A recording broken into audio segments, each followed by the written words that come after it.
puasa 18 ke 19 kan? Tengok kalender ada 18, ada kalender 19. 19.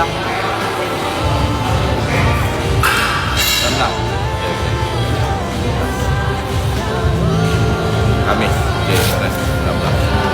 Tak, sebab hari puasa pertama kita orang cuti kan, tiba dari China kan. So puasa pertama tu cuti, nak bagi dia orang berbuka puasa dengan family dia.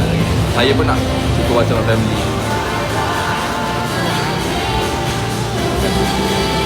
Tengok anak pun kan.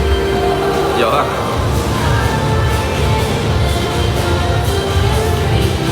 Apa tu? Masa jaga kaki kat jalan tu ke? Betul. Malam pergi ni lah, anniversary dengan bini, tak tahu nak pergi mana. Check in KL.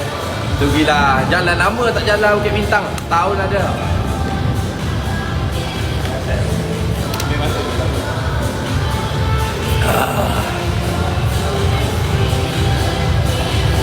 Gila kereta aku duduk luar. Lebat hujan. Biasa pula bawa kereta tepi. Siut lah.